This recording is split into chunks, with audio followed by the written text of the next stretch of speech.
Let's start with a bit of an introduction to Elon Musk, not that he needs it. Rock, verify range, go. Range green. First stage tank pressing up. A well thought out critique of whatever you're doing is as valuable as gold.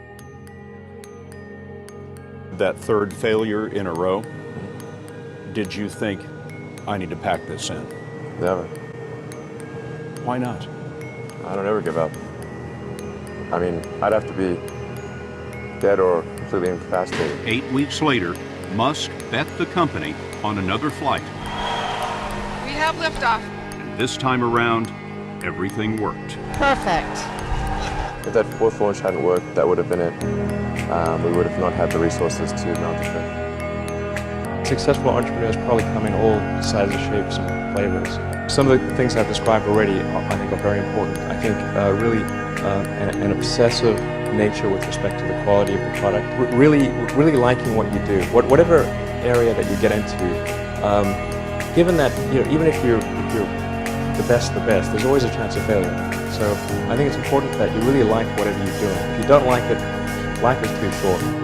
When my brother and I were starting our first company, instead of getting an apartment, we just rented a small office and we slept on the couch. We had just one computer, so the website was up during the day and I was coding at night. 7 days a week, all the time.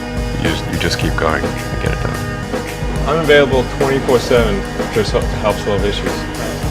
Call me 3 a.m. on a Sunday morning, I don't care. But his bets paid off.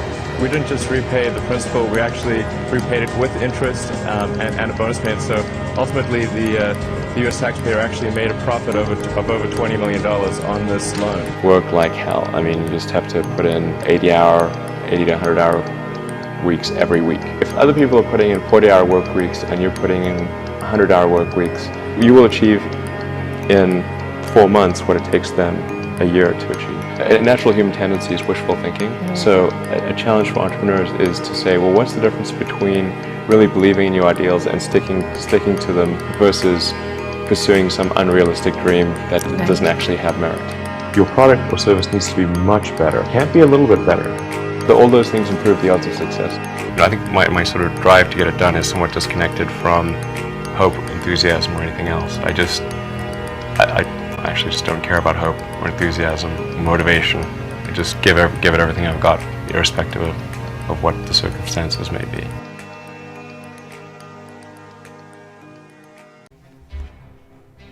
You are listening to the Serial Entrepreneurs and Business Leaders podcast, where we study billionaires and simplify their nuggets of wisdom. Good morning, good afternoon, and good evening. Welcome to the Serial Entrepreneurs and Business Leaders podcast, where we break down what it is that has made these billionaires so successful. Today's billionaire is Elon Musk.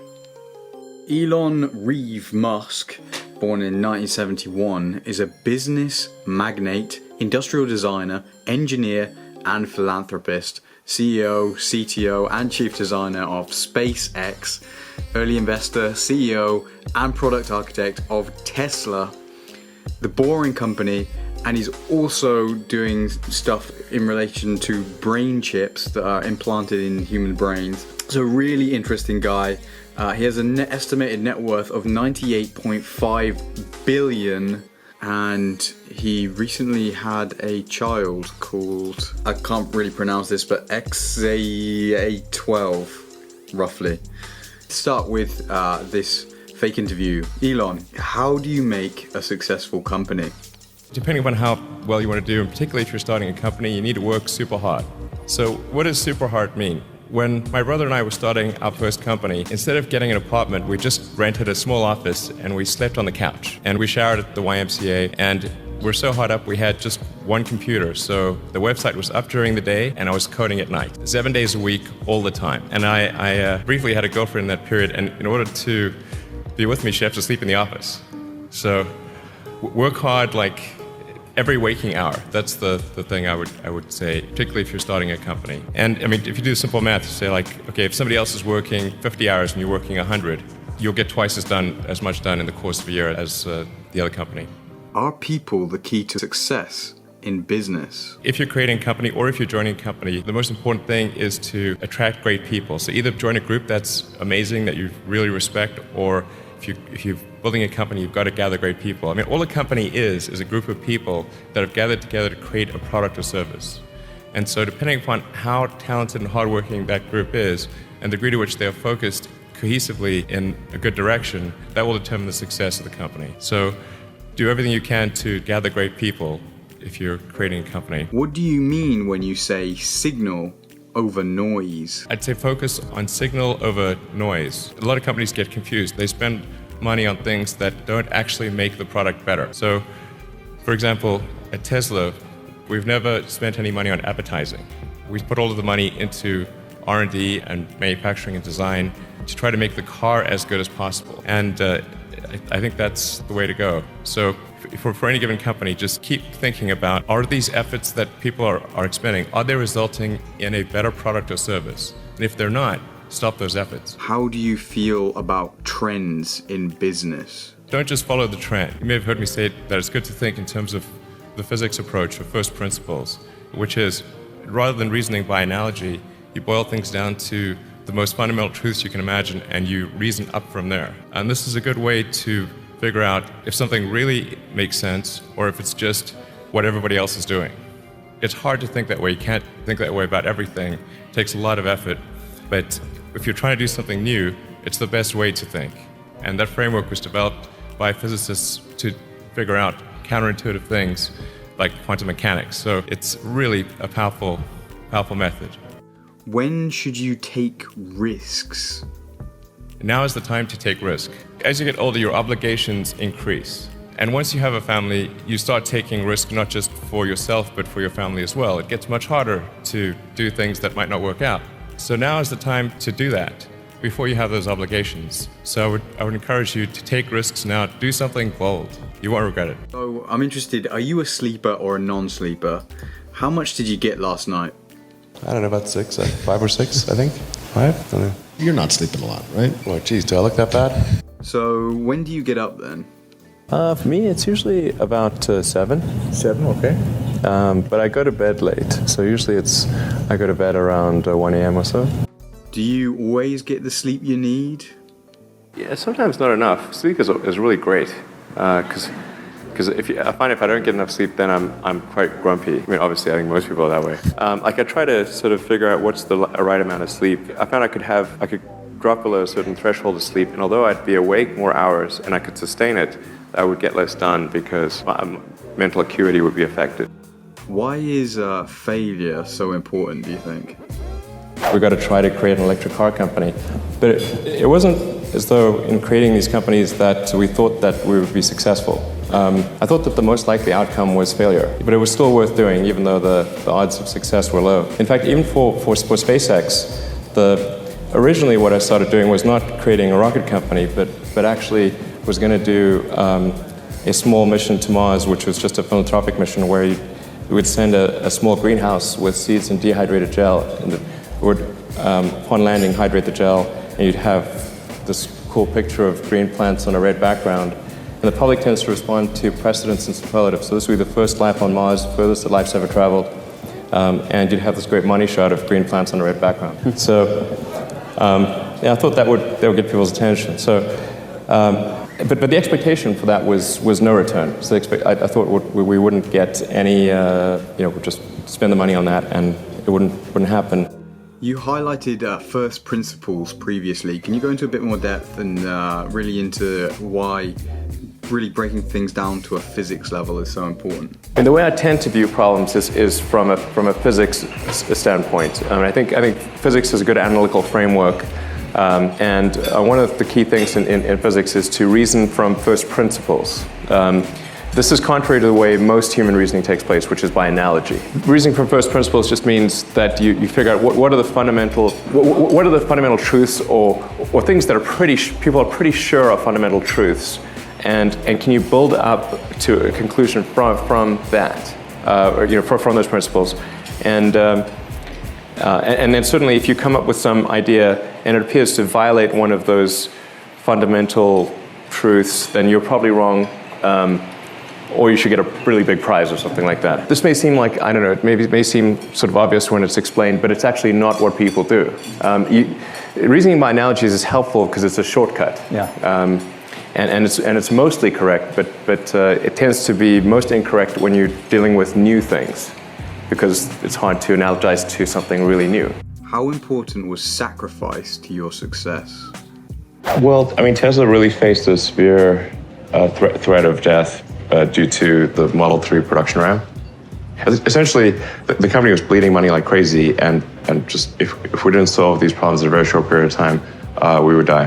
And it was extremely difficult to solve them. How close to death did you come?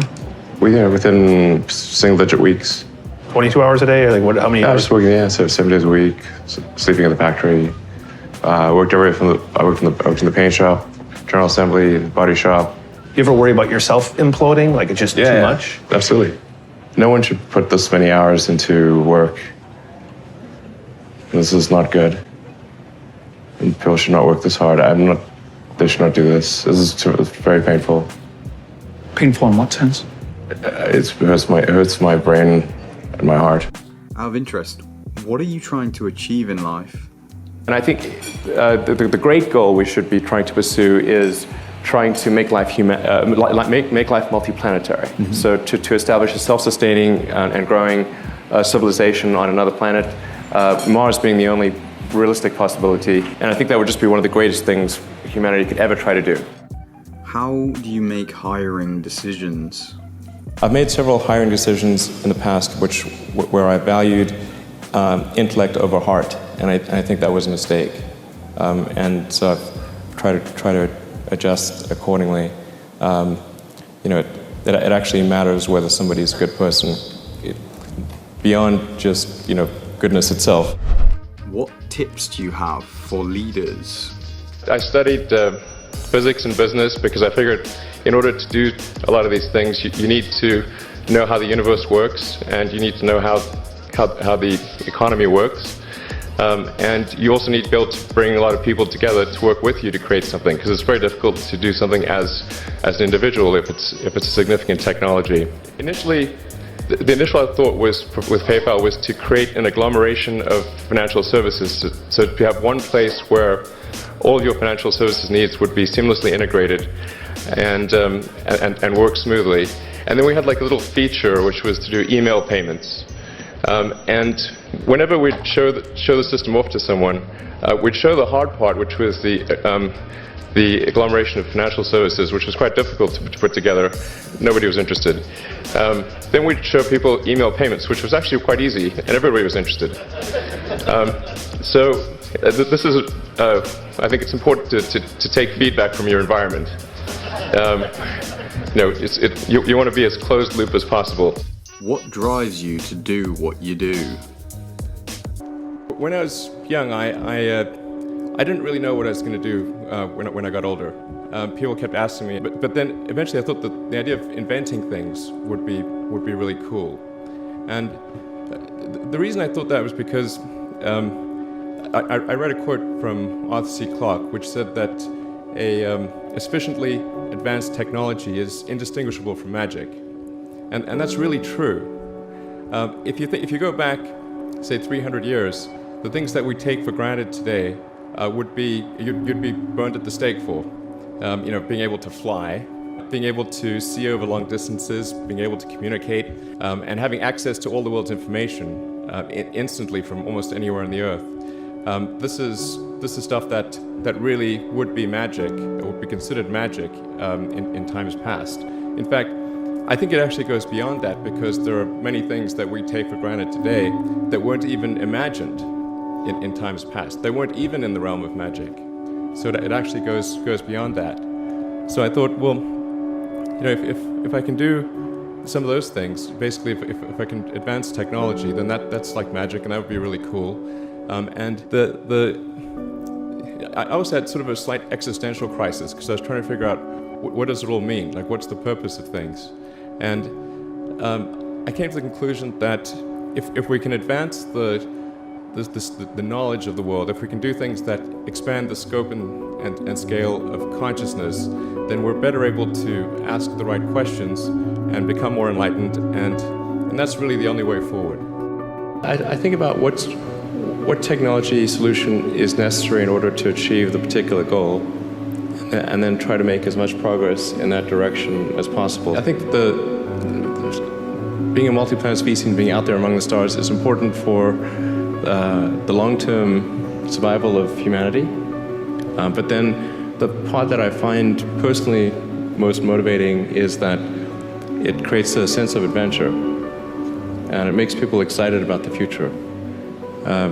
If you consider two futures, one where we are forever confined to Earth until eventually something terrible happens, or another future where we are out there on many planets, maybe even going beyond the solar system, I think that second version is incredibly exciting and inspiring, and there need to be reasons to get up in the morning.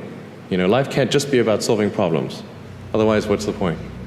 There's got to be things that people find inspiring and make life worth living. When my brother and I were starting our first company, instead of getting an apartment, we just rented a small office and we slept on the couch. And we showered at the YMCA, and we're so hot up we had one computer, so the website was up during the day and I was coding at night, 7 days a week, all the time. And I sort of briefly had a girlfriend in that period, and in order to be with me, she had to sleep in the office. So work hard, like every waking hour. That's the thing I would say, particularly if you're starting a company. A natural human tendency is wishful thinking. So a challenge for entrepreneurs is to say, well, what's the difference between really believing in your ideals and sticking to them versus pursuing some unrealistic dream that doesn't actually have merit? And that is a really difficult thing to tell you. Can you tell the difference between those two things? Right. So you need to be sort of very rigorous in your self-analysis. I think certainly extremely tenacious, and then just work like hell. You just have to put in 80 to 100 hour weeks every week. All those things improve the odds of success. Or how do you think about making a decision when everyone tells you this is a crazy idea? Or where do you get the internal strength to do that? Well, first of all, I'd say I actually think I feel fear quite strongly. So it's not as though I just have the absence of fear. I feel it quite strongly. But there are just times when something is important enough, you believe in it enough, that you do it in spite of fear. People shouldn't think, well, I feel fear about this and therefore I shouldn't do it. It's normal to feel fear. So you just feel it and let the importance of it drive you to do it anyway? If you just accept the probabilities, then that diminishes fear. Drive overrides fear. It's about believing in the future and thinking that the future will be better than the past. And I can't think of anything more exciting than going out there and being among the stars.